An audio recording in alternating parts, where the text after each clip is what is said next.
Hi Hannah, I hope you're doing well. So today we're going to talk about a few new techniques.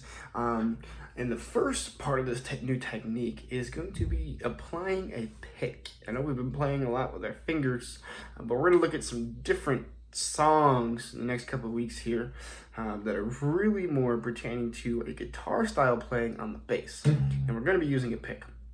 So definitely find a guitar pick, hopefully something a little bit thicker so it can really handle these thicker bass strings. And then we're going to talk about chording a little bit.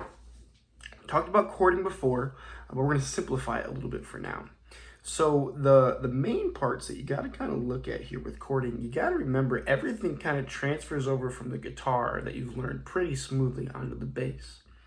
So when we're talking about chords, the first chords that come to mind on the bass are power chords. And I know you know power chords from when you played guitar. I remember you using them in songs like American Idiot way back in the day doing that band stuff, okay?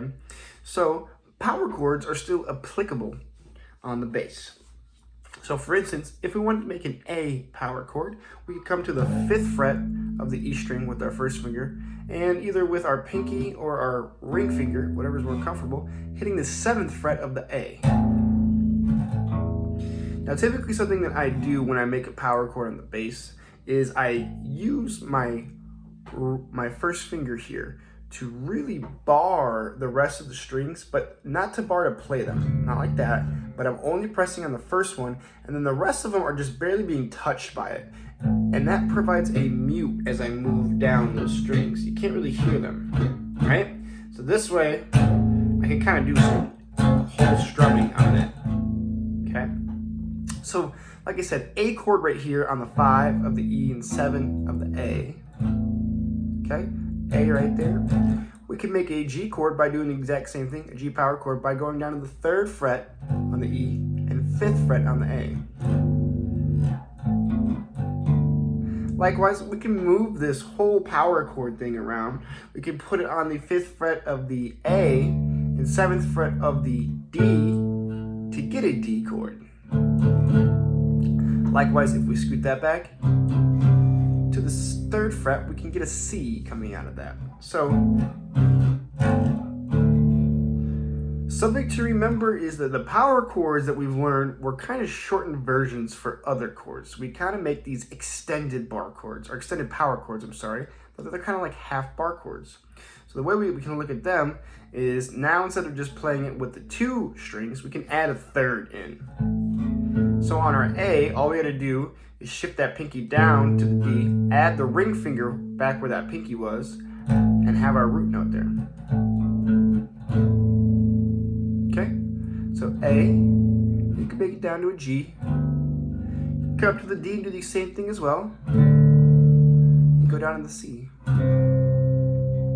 Excellent. So the idea here, we can apply some of the chordage that we learned on the guitar to the bass. Now, not all of them are going to sound as good. Once we start looking at bar chords, it is totally possible to make them on the bass. And they get a little bit complex. So remember the bar chord aspect here. Now, if we want a major bar chord, that's what we're going to kind of decipher with these bar chords, is a major or minor chord. And we can just add the middle finger at the bottom. So the shape we have there looks like this.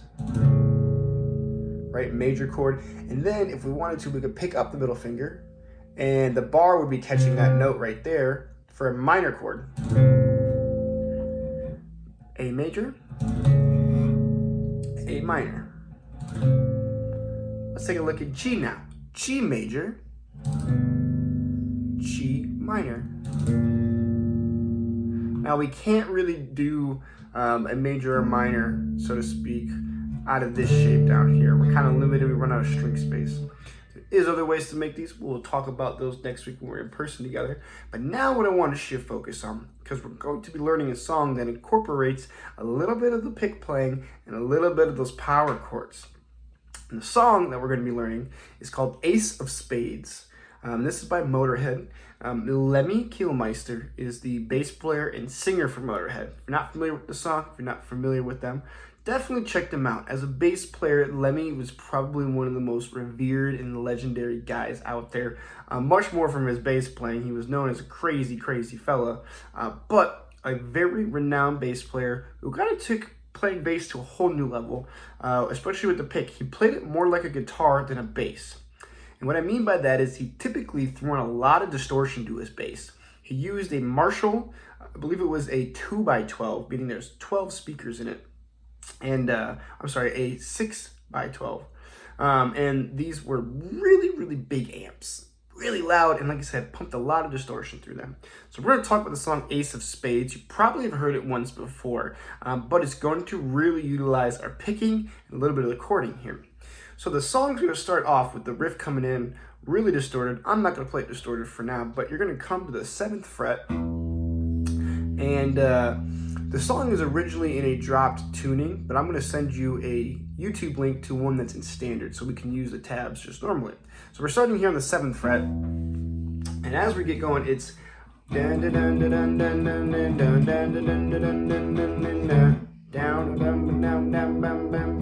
okay? So this riff, it's not really a riff, it's kind of just like we're really hammering hard on this E note right here on the 7th fret. And we're alternating that with a 1 stop on the D on the 5th fret. So it's E, E, E, E, D, E, D. But notice the other side here, the picking side, gets a little bit intense. So let's take a look nice and slow.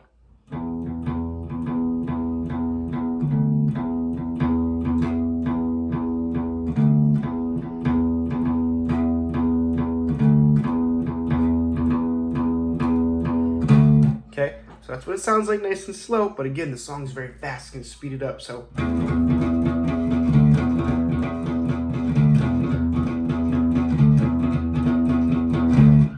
that's the main part of the riff, okay? That's kind of like the verse while he's singing his parts, okay? Then we're going to segue into some weirder stuff when we get into the verses here, all right? So the first verse, obviously he's going to keep hounding that 7th fret for our E note, okay? So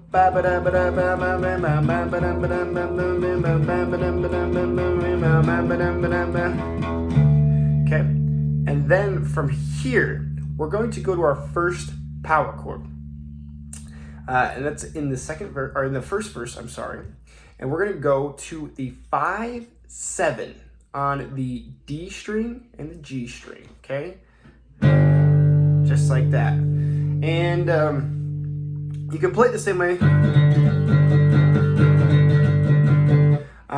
but it almost sounds like the guitar takes over and he just kind of does bow, bow, bow, bow, bow, bow. You can kind of let it ring because there's a guitar that's playing over top of it, right? So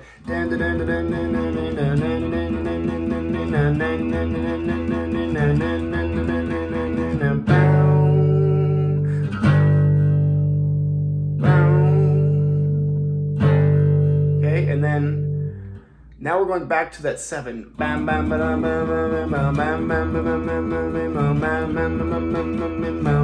Okay? And then the second part of the verses, okay, he's going to be playing that extended kind of power chord that we're talking about before. And he's going to go play a D chord. Okay? So it's 5-7-7. Okay? The only chord I need, and then down to the 3-5-5. Okay? So again, D.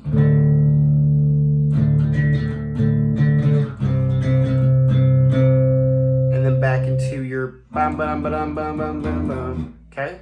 So let's take a quick little listen as to how this is going to sound together here. Again, I'm going to send you a link to this in standard tuning so you can play along with it. But let's take a listen. 1, 2.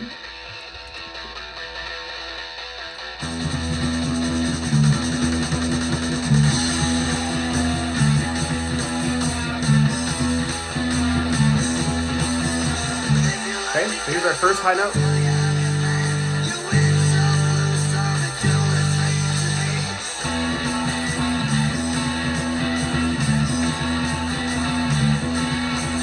Now your D, C, back to E. D, C, D. Okay? This song is going to be hard. It's going to be very fast. Very important for you to take your time, but really want you to develop out playing with that pick there. All right? That is all for this week. We'll talk more about the song next week when I have you in the lesson online. All right. Good job, Hannah, and I'll see you next time.